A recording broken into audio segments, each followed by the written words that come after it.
Guys, so in this video, we're going to still try and put this engine into an RC car. Probably going to be this one here. And I still can't get this flywheel off. So in the last video and in a community post, I asked people if they knew how this flywheel comes off. And I literally got hundreds and hundreds and hundreds of comments. And everybody's telling me differently. So I tried pulling it off. I tried hitting it off. I tried turning it off. And it just won't come off. So the flywheel that is supposed to go on it here looks like it's just pushed on.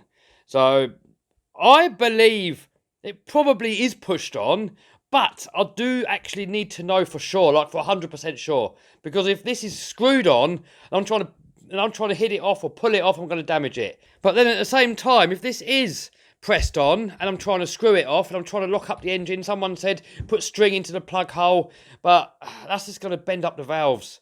So guys, I really don't know.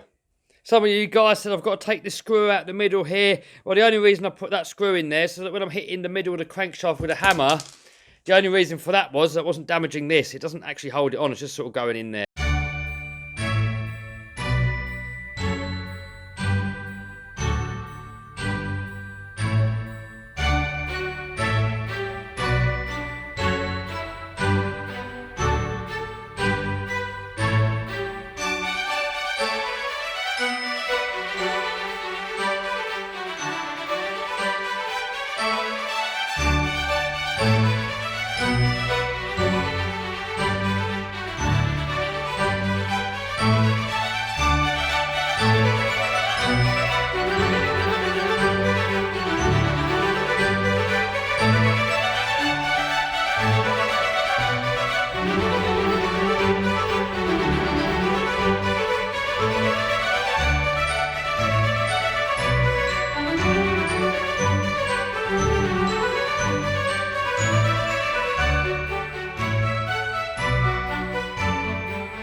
So there you go, guys. Hopefully you can see my predicament. Everybody's telling me differently, and I don't know for sure how this is held on. If I know for a fact that this is actually screwed on, then I can try and lock up the engine somehow and unscrew it. If I know for a fact that it is pressed on, then I can get a puller and try and pull it off or tap the middle again.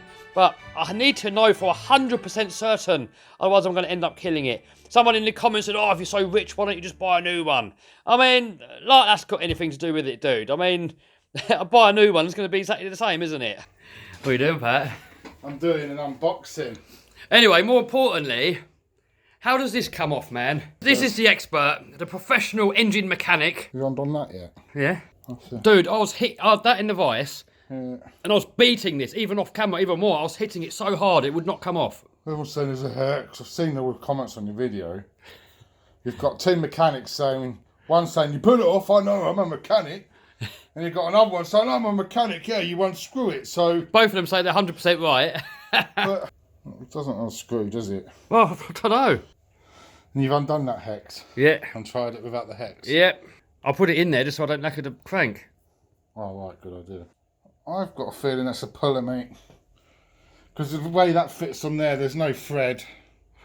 And I've looked at pictures of the crank. Dude, I hit that so hard, you would not believe, holding this in the vice. Even harder off camera. I was beasting it and it would not come off. Look how much I've mashed up the thread on the end of that. That's how hard I've hit it. There's no pullers getting that off, not without completely bending that flywheel. Some people saying heat it, other people saying don't heat it, other people saying hit it, other people saying don't hit it. Some people say left-hand thread, some people say right-hand thread. The only way to find out is to stick it in a vice and then... Oh, guys, massive shout-out to Dennis Dempsey, Radio Out of Control. I'm going to put a link to his channel down below. Check him out, show him some love. So he made a video specially for me to show me how it comes off. And straight away, from the picture, I can see from the very start of the video that it is actually threaded on. So I need to lock up the engine somehow and actually unscrew the flywheel. I've done loads of research in line, trying to see what the spare parts are, to see what the flywheels look like, and I just could not find anything anywhere. But Dennis, dude, You're a lifesaver. Thank you so much for making the video. And everybody, check out Dennis's channel. And he's actually built one of these cars already and put one of these engines already inside something. So when we have a look at the other side of the engine, there's actually a flat spot that I didn't notice before on the pulley here. So I should be able to get a wrench on there and then just wind this off and then plonk that on. Alright, so apparently you put a wrench onto here to hold it. And then this end just unscrews. Bang on, there was a mechanic that says you don't do it like that. Oh, she's coming off. Whee. Why is that so difficult to figure out? There's no instructions. There's no nothing. There's nothing online. The manufacturers don't tell you. That is it. See, that's all I needed to know, if that had a thread in there or not. So thanks to all the experts who didn't know, but it's off. Good thing you didn't pull it. Now, next question, guys. How did you get the modified clutch flywheel onto there? No, I think that's alright. That on there. Yeah. And then that on there.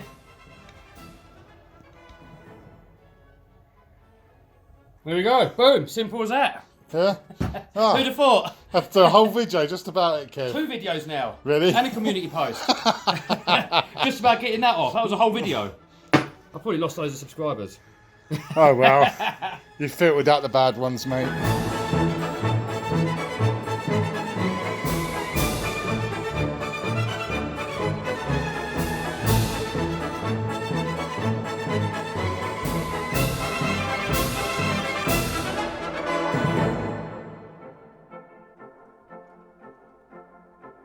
Alright, so now that I've figured out how to put the flywheel on, got all the clutch on there, it's now we have to find a car to put it in. Now, first of all, I was thinking this one here. So this is an RGT crawler, and I want to put the engine in up front. Now, Dennis, he uses a e-Revo 3.3 transmission, because that lines up perfectly to that. It's got a reverse gear, and it's got 2 forward speeds, and I don't know if it's got 2 reverse speeds as well, but that's what he uses. But it still looks a little bit too highly geared.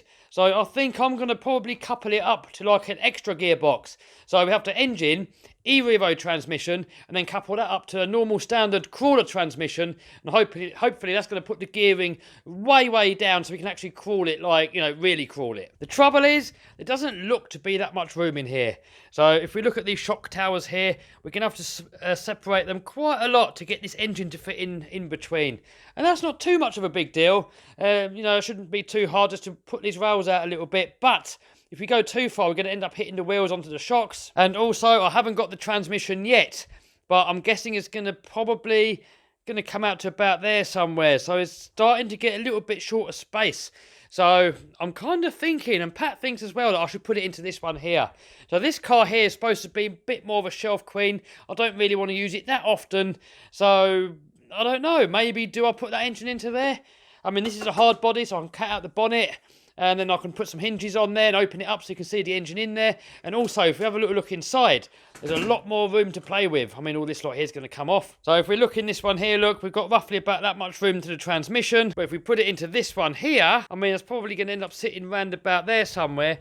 Transmission's there. And there's like a lot more room. Now, chassis rail-wise, they're about the same at the front. There's not really much in it. But they do widen out as they go further back. So maybe I'll just widen out these chassis rails a little bit slightly. These shock standoffs, they could sort of shrink down a little bit so it gets closer to the towers. And in any case, we've got quite a lot of room here anyways. We could easily move these shocks outwards a little bit more. So if you can see down here where they're bolted on, we could easily put a longer bolt in there, a couple of spacers, space that shock out a little bit, put some spacers in here to bring the chassis rails out, and this is going to drop in there perfectly. So I think I'm going to go ahead and put it into this one. Also, one more point I want to make. I'm not really going to be fully sure which way everything's going to rotate. So I don't really want it going the wrong way. So in this one here, if it drives backwards instead of forwards, it looks like all we can do is take the differential out, pop it round and put it back in, and that's going to make it drive in the other direction. Failing that, we could get the whole axles and flip the whole axle upside down and sort of try and relocate all these mounts. On this one here, it looks a little bit more tricky. The diff doesn't look like you can turn it around at all, and if you was to turn the whole axles over, I mean, all these mounts look a lot more integrated. So I think I've pretty much made my mind up. I'm going to put it into this car here. And if you're wondering what it is a Across PG4A. So here is one last look at at it before we tear it down. I mean, it really does look a little bit too nice for something that I would use. I mean, this definitely is supposed to be more of a shelf queen, but with an engine in it, a real engine that can start and run, just like a real car. It's going to make it an even better shelf queen. So first things first, I want to get the body off. We're going to get the rear bed off, and then I want to start stripping away some of these parts here.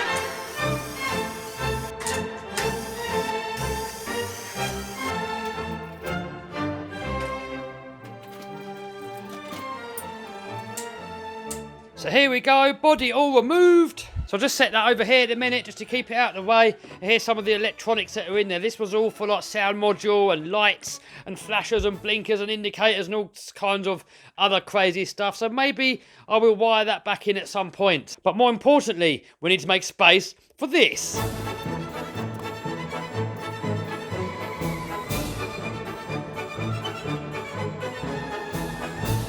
So here we can see the internal workings of the transmission, and hopefully we're going to be able to get the e-Revo transmission to kind of couple up with this one here somehow. But now with everything removed, it does look pretty basic. Now something else that I want to do, I want to take this servo off and I want to relocate it onto the chassis. I've never really been a fan of axle mounted servos. It just, in my opinion, doesn't really look that realistic.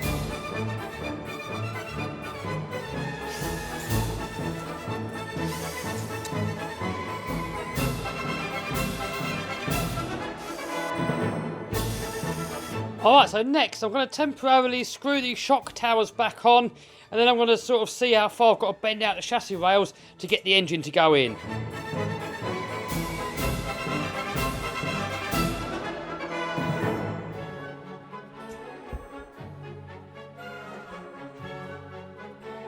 Oh, alright, so we kind of got space for it now. I've got to tweak these about a little bit to tidy them up a little bit. They're kind of a little bit...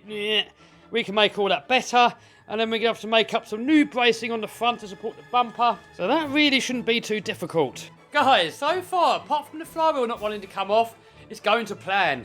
So far, I've been really lucky with projects. This is a burnout car that I built. It's got a front line lock. We're running 6S LiPo, a massive motor. This smokes a set of tyres in seconds. Then I built another one here, but this one here is a front wheel drive one. And both of these builds kind of went together perfectly. And then more recently, I built this little grave digger here. It's kind of using axles from some crawlers and some other bits and bobs. Chassis from a toy, wheels from a toy. And this thing went together absolutely perfect too. Look, we've got the old rear wheel steering there. So I'm hoping this build here isn't going to cause too many problems. So I've just temporarily plonked